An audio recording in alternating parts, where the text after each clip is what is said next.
సంక్షేమ పథకాలకే ప్రాధాన్యం. ఉద్యోగుల వేతనాలు, పెన్షన్లు, అప్పుల రీపేమెంట్కు సైతం ప్రతి నెల శాలరీస్ వాయిదాలకే 10,000 కోట్లు. పథకాలకు మరో 2,500 కోట్లు. 2,500 కోట్లే కదా పథకాలకు. పెద్ద ఏమున్నది? మీ తమ్ముళ్ళు, నువ్వు, మీ బామ్మారిది దోసుకున్నంత కూడా లేదు. మీరు మీరు 10 నెలల్లో ఒక ఓన్లీ ఒక డిపార్ట్మెంట్లోనే 11,100 కోట్లు దోసుకున్నారు. ఇక వివిధ విభాగాలలో కలిసి 8,000 కోట్లు దోసుకున్నారు. అదంతా ఒక నెలలో జరిగిన భాగోతం. ఈ 2,500 కోట్లు ఏ పార్టీ ఏ మూలకైతే మీరు దోసుకున్న దాంట్లో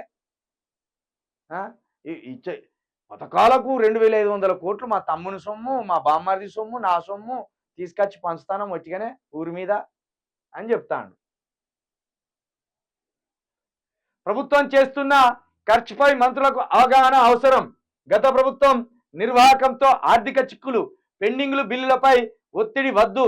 మంత్రులకు సీఎం, డిప్యూటీ సీఎం సూచనలు. కాదు, ఇప్పుడు 10 నెలలు కావస్తుంది.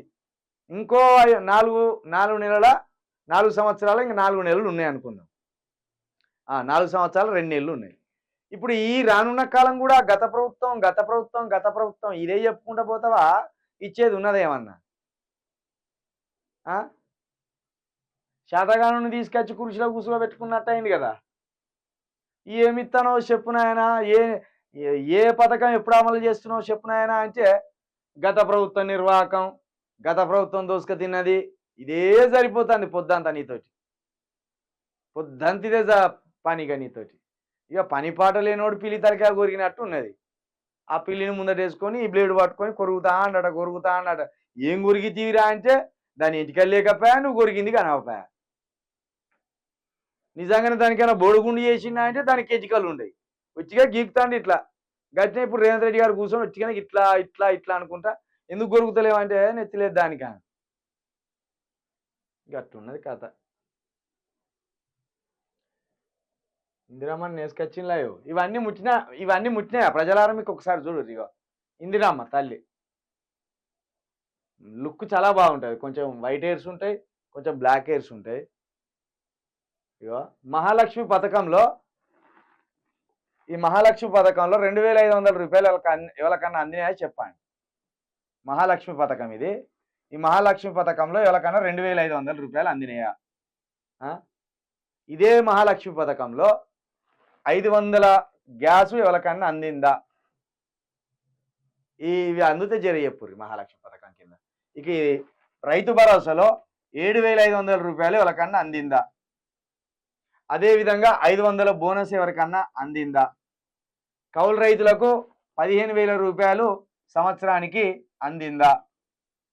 ఇదొకటి. ఇక చేయూత కింద మన పిల్లలకు 10 లక్షలు విదేశీ విద్య అన్నారు. ఇది ఎవరికన్నా అందిందా? కామెంట్ చేయండి.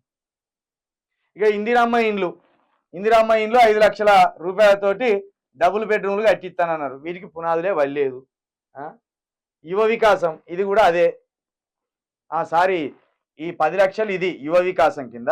ఇక్కడ చేయూత కింద 4,000 రూపాయలు వృద్ధాప్య పింఛన్లు, వికలాంగులకు 4,500 రూపాయలు అన్నారు ప్రతి నెల.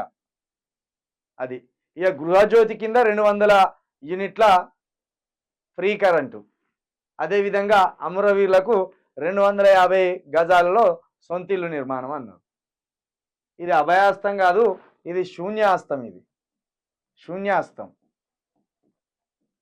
అభయాస్తం అంటే ఇట్లా, శూన్యాస్తం అంటే ఏమున్నాయిరా ఏం లేదు, అంత వచ్చేది ఖాళీ. ఆ గదే చేసిండు. ఇందిరమ్మ బొమ్మ పెట్టిండ్రు, కథం ఇందిరమ్మ బొమ్మ పేరు మీద ఆగం చేసి పడేసిండు రాష్ట్రాన్ని. ఏం జరుగుతుందో అర్థమైతే లేదు రాష్ట్రంలో. గట్ల గాడికి వచ్చింది రాష్ట్రం.